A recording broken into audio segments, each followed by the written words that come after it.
Hello. It's so weird. Hello, my name is Mel. Thank you so much for being here. It is shut up. It's Saturday the 8th of March and we've spent the last couple of days preparing for Cyclone Alfred, which luckily has not been as bad as we thought it would be. But everyone's kind of at home just making sure it's not going to flood. We've been lucky that our power didn't go out. We didn't really get any damage at all, so we're quite lucky. The worst of it was down at the Gold Coast and northern New South Wales. So now it's just a rainy, cozy kind of weekend. So I just finished a massive slog of a sci-fi book. So now is the time to start my most anticipated read so far this year, which is Emily Wilde's Compendium of Lost Tales. This is the third book in the Emily Wilde series. Absolutely adored both of the others so far. And I must have been the first on the hold list at the library because this only just came out. But yeah, I'm super excited. So I'm going to take you along with me this weekend while we do some, cozy weekend activities while it's raining outside and we can't really go anywhere. So come along and read with me.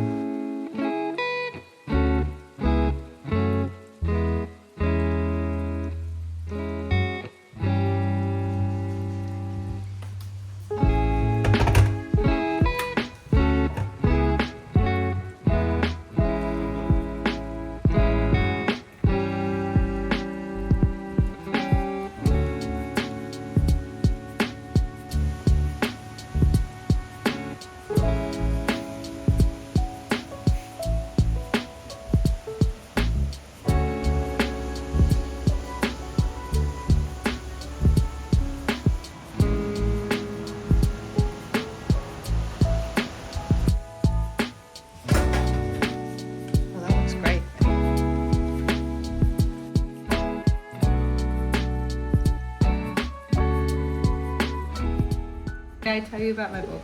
Yes, please. Do you know what I'm reading? Nah. Is it? Oh, this is the fun one. Yeah. Emily Wilde's Compendium of Emily Wilde's Compendium of Lost. Do you ever have a dream? Have you ever had a dream? Emily Wilde's Compendium Emily of. Mild. She's not mild, let me tell you that. Yeah. She's She's a feisty. precocious. Precocious. Precocious is the word for her, I would say. Anyway, so she is a dryadologist. Now, I'll just talk to them. You're not interested in me. I'm listening. What's a dryadologist? She They studies... come up with really boring things to think about. Oh my The god, the study of watching paint dry. Yeah. No, she studies fairies. The Oh. first book is called Emily Wilde's Encyclopedia of Fairies. Oh yes, I remember that one. And this is the third one. And so this one, they're more in... It's hard to talk about a series for people without actually spoiling it. So this one, they're more in like the fairy world than they are in the human world. And there's this big threat to the fairy land that they're trying to figure out. Right. And it's just like, they're the best. They're like such good characters. So much of... Are the fairies like really tiny, like Tinkerbell sized, or are they? Well, there's so many different types of Like fairies. rabbit-sized. It's like proper old folklore, not like Well, I don't know everyone any is old folk. Tinkerbell. You know, like brownies and... No?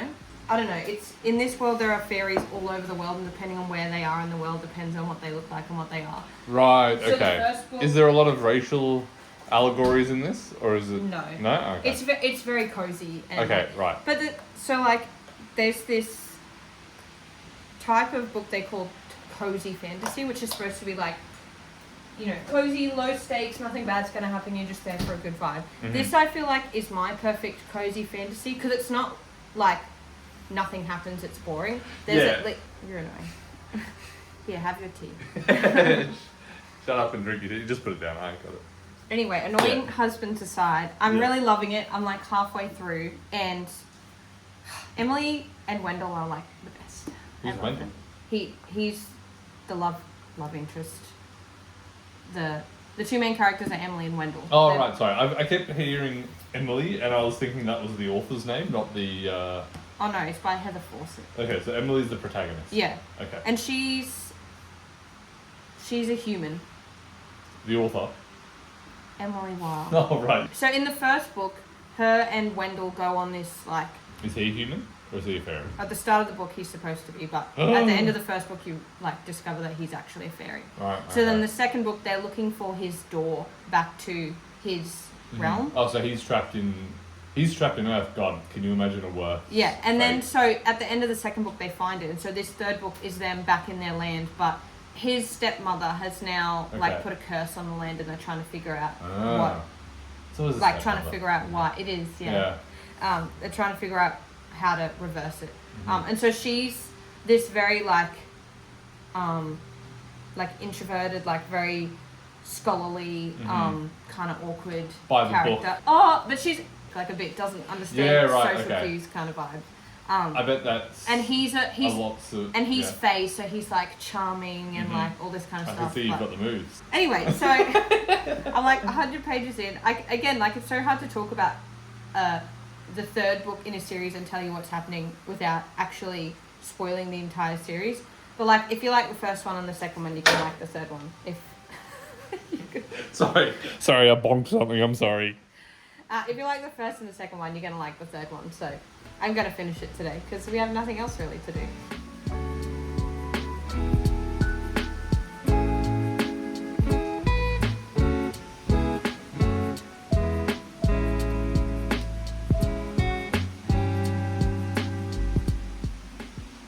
So, I lied to you.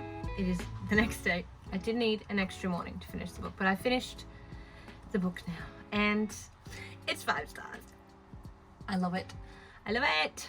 This is 5 stars series for me. I love it so much. I totally get why people don't connect with it though.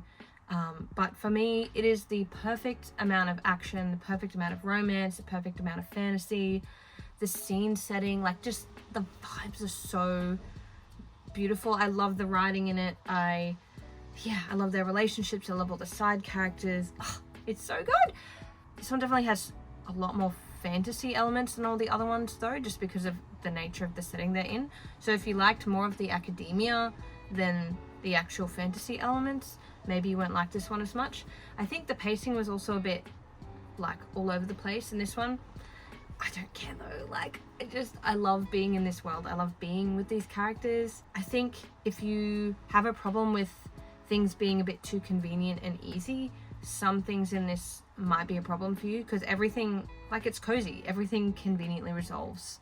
Like, you kind of know that going into this story if you've read the first 2. So yeah, I don't know, I love it so much. It's the perfect palate cleanser between things.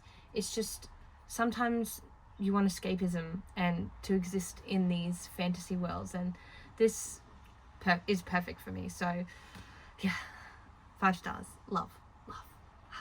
But thank you so much for watching. If you have recommendations like this series, please let me know. I'd love to read it, and I'll see you next time.